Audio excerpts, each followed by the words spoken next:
mweya kusunungura nyika wakangofanana nemimba. Pamuviri pemukadzi panonokura chero mukapada musingapade. Nyika yeZimbabwe iri kuzosunungurwa nevana veZimbabwe. As of now, muri kushandisa ma-structures enyu kurepa vana vevanhu. Movatora movapfekedza ma-t-shirts, movapa ma-placards amuri kugadzira nemari dzenyu, because muri kuzviziva kuti vanhu havasi kuda zvinhu. Vanhu vari kurarama under intimidation. Takadaidzira kubva kutanga kuti come back to the masses. We understand that you can't reform because of the gains dzamuri kuda, but at least coerce the mass to understand kuti munotonga from the benefit dzavari kuwana mukutonga kwenyu.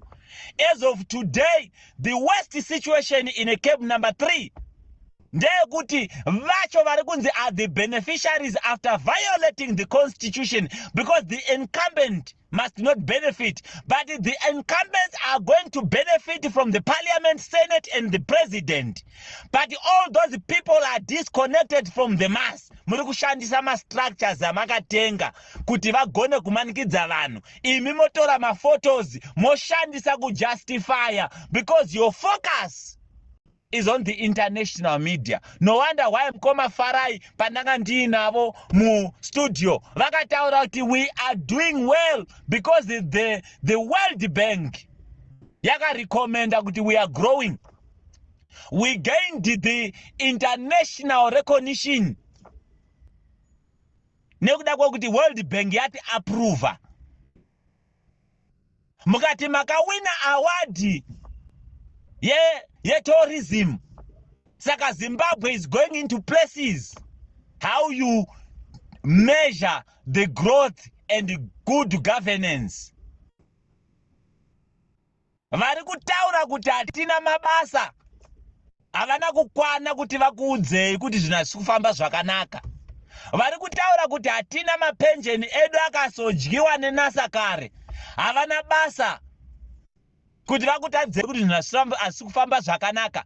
Vana vari kufira mumutoriro nekuti vamuri kuti mpinga ndio vari kuisa madrugs mucommunity menyu, nekuti inzira yega yakuita kuti anobudirira muZimbabwe inzira yecorruption nezvisakarurama. Havana kukwana kuti vakuudzei kuti zvinhu hazvisina kufamba zvakanaka.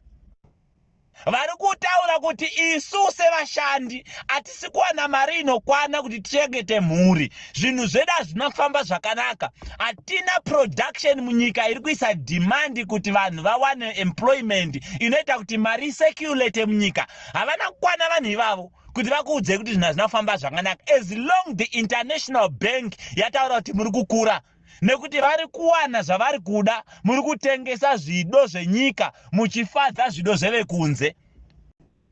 You have got my guts because you are pushing the mass to the edge.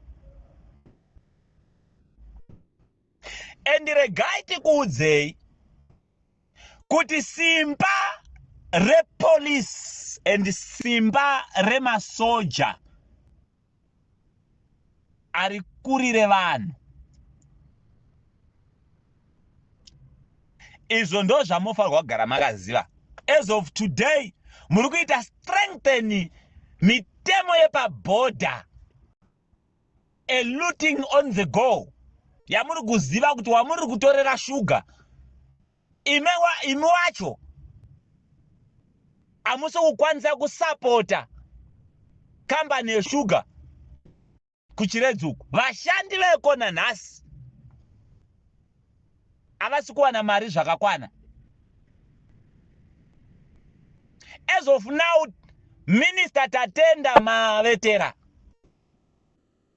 I was receiving my complaints kubva kuZimpost kuti vakapedzisira kuhora mari muna November. Zimbabwe is going into places according to Farai Marapira. Hazvina kukwana izvozvo kuti budget yekambani inotadza Ministry of Information. to defend the decent life of the little people, of the less people who are employed.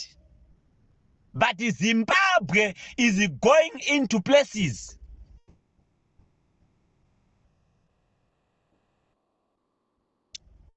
Makagara power muchicha. Nasuro munongochinja maposte marisha flow maisa uku mamvisa uku mamuisa uku maita zvakati. The country has got a crisis. And to resolve the crisis of the country,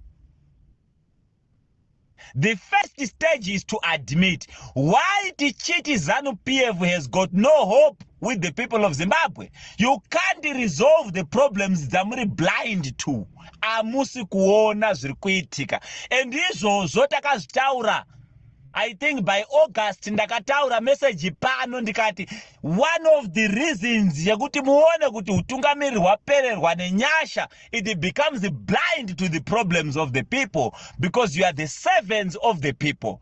And when the leadership is blind to the problems of the people, the citizens are bound to rise and save themselves. The power of the mass will never disappoint.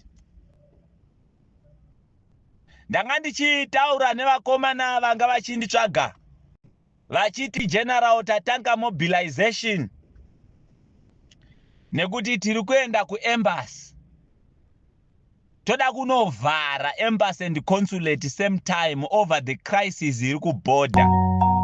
Welcome to ZimOne, a platform where every voice matters and every idea counts. This is a space dedicated to nation building, shaped by the thoughts, hopes, and lived experiences of the people of Zimbabwe.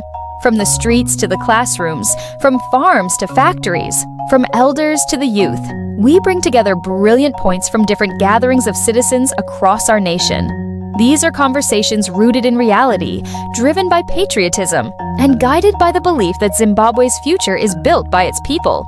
Here, we listen, we reflect, and we share ideas that inspire unity, progress, and sustainable development. This channel is not about politics alone. It is about solutions. Not about division, but about collective responsibility.